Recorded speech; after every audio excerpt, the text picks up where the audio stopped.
ఏయ్ నువ్వు రాయవయ్యా. Sir sir sir అన్నా అన్నా అన్నా అన్నా అన్నా నీకు దండం పెడతానన్నా, ఒక్క నిమిషం ఆగనా అన్నా అన్నా ప్లీజ్ నా. సార్ సార్ నా మాట ఏనండి సార్, ఒక్క నిమిషం ఆగండి సార్. ఆ ఎమ్మి జీవితం అన్యాయం అయిపోద్ది సార్. నా మాట అర్థం చేసుకోండి సార్. ఆ ఎమ్మి ఏ తప్పు చెయ్యదు సార్. నువ్వు చెప్పింది నమ్మాలా వీళ్ళు చెప్పింది నమ్మాలా?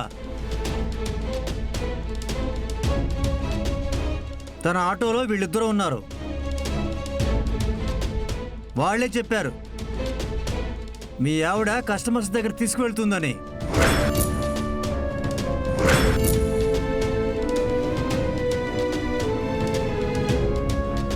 అంటే ఆటో తోలడంతో పాటు సైడ్ బిజినెస్గా ఆ అమ్మాయిలతో వ్యాపారం చేయిస్తుందనేగా.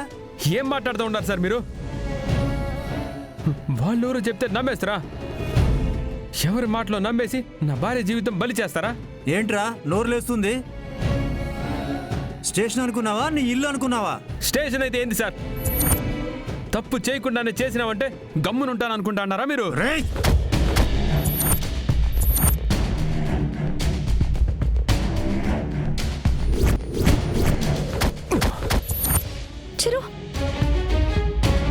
పోలీస్ అయినంత మాత్రాన నీ ఇష్టం వచ్చినట్టు నువ్వు చేస్తూ ఉంటే చూస్తూ ఊరుకుంటావా ఏంది? డ్యూటీలో ఉన్న పోలీసు వాడు కాలరే పట్టుకుంటావరా? ఎంత ధైర్యంరా నీకు?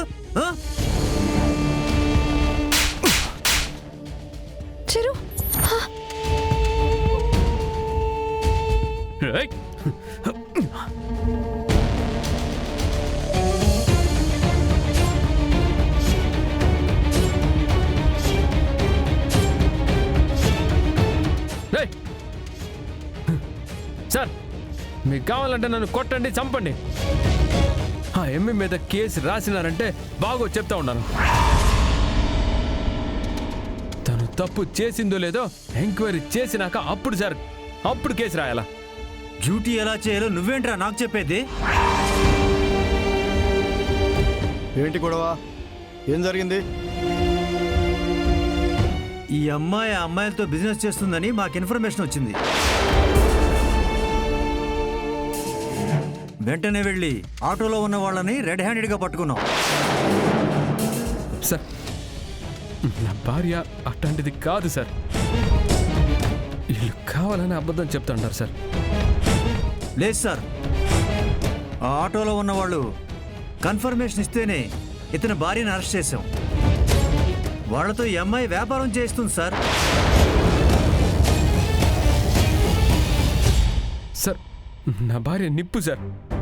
కష్టం తప్ప యాపొద్దు ఉచితంగా వచ్చే రూపాయి కూడా ముట్టుకోదు.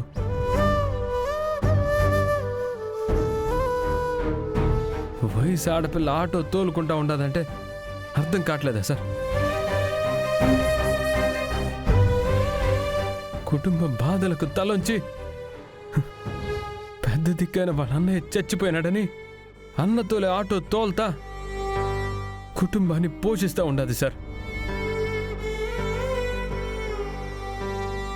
సార్ తప్పు చేసి ఆడపిల్లకి ఆటో తోలుకోవాల్సిన అవసరం ఏముందా సార్?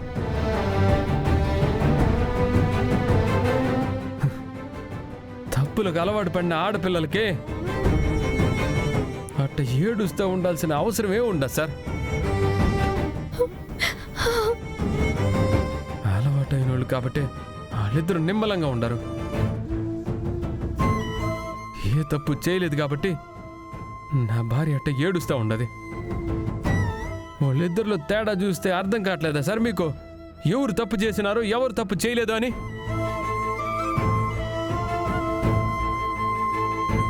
సార్ వీడు రూల్స్ మాట్లాడుతున్నాడు సార్. రూల్స్ మాట్లాడటం లేదు, కొంచెం బుర్ర వాడమని చెప్తున్నాడు.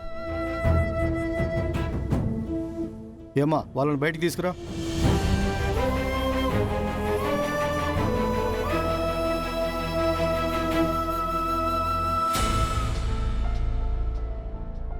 రామ్మా.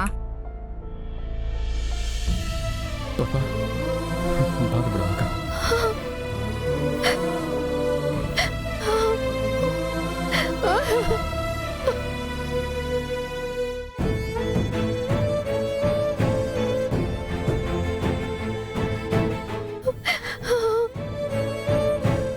ఏం కాదులే పాపా, నేను వచ్చినాను కదా. నాకేం తెలీదు. నేనుండాను కదా పాప, నువ్వేం టెన్షన్ పడమాక. ఏం కాదులే పాపా. మర్యాదగా నిజం చెప్పండి. ఆ అమ్మాయి ఆటోలో మీరు ఎక్కారా? మిమ్మల్ని ఆ అమ్మాయి తీసుకువెళ్తుందా? నిజం చెప్పారంటే క్షమించి వదిలేస్తా. అబద్ధం చెప్పారో చెప్పండి. సార్, నిజంగానే ఆ అమ్మాయి మమ్మల్ని వేరే కస్టమర్స్ దగ్గరికి తీసుకెళ్తుంది. మేమిద్దరం ఆవిడ దగ్గరే పనిచేస్తున్నాం.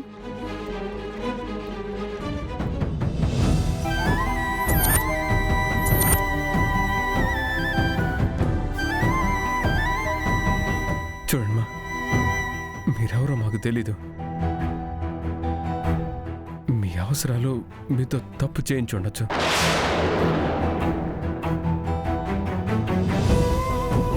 అది తప్పని నేను చెప్పట్లేదు, కానీ మీ తప్పుకు అన్యాయంగా ఆడపిల్ల జీవితం అన్యాయం అయిపోతా ఉండదు. అది మంచి పద్ధతి కాదు. ఇప్పుడు మీరు చెప్పే నిజం మీదే నా భార్య జీవితం ఆధారపడి ఉండదు.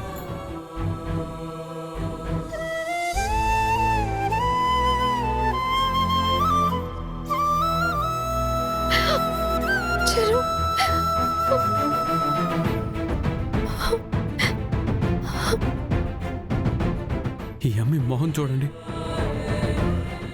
ఆడపిల్ల జైలుకి వెళ్ళిందంటే తన బతుకేమవుతుంది, ఎన్ని రకాల అవమానాలు ఎదురవుతాయో మీకు తెలిసే ఉంటుంది. మీ బ్రతుకులు ఎవరు నాశనం చేసినారని మీ చేతుల మీదుగా ఇంకో ఆడపిల్ల జీవితం నాశనం చేస్తారా?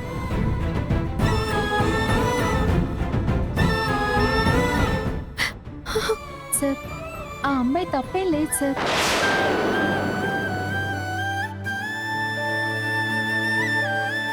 ఆ అమ్మాయి కేవలం ఆటో తోలుకునే అమ్మాయే సార్. సడన్ గా పోలీసులు అడ్డుపడేసరికి మేం తప్పించుకోవడానికి ఈ అమ్మాయి మీద తోసేసాం.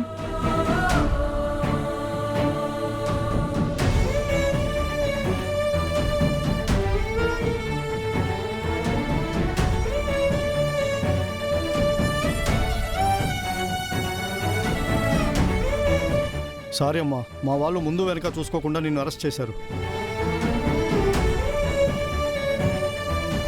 నీ భార్య మీద అన్యాయంగా అపవాదు వేశారని ఆవేశపట్టడంలో తప్పులేదు. డ్యూటీలో ఉన్న ఆఫీసర్ కాలర్ పట్టుకోవడం చాలా తప్పు. ఇంకెప్పుడు అలా చేయకు. సరే, మీరు వెళ్ళండి. అట్నే సార్. పాప పద. చాలా థ్యాంక్స్ సార్. పద పాప.